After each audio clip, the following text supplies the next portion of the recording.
Filter udara adalah komponen yang berfungsi untuk menyaring udara yang masuk ke ruang bakar agar tidak ada debu, kotoran, dan juga material asing yang tidak boleh ikut masuk ke ruang bakar supaya pembakaran lebih maksimal. Filter udara ini terbagi beberapa tipe. Nah, karena untuk motor injeksi ini biasanya memakai tipe viscose paper, yaitu saringan udara yang bebas perawatan.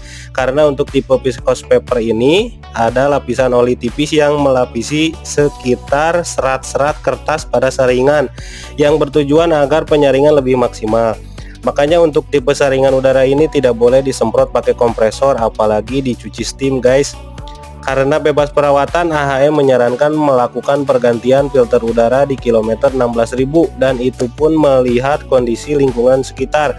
Kalau udara di sekitar sudah terkontaminasi polusi, biasanya filter udara bisa lebih cepat kotor. Nah, untuk teman-teman kalau punya requestan video selanjutnya bisa komen di bawah.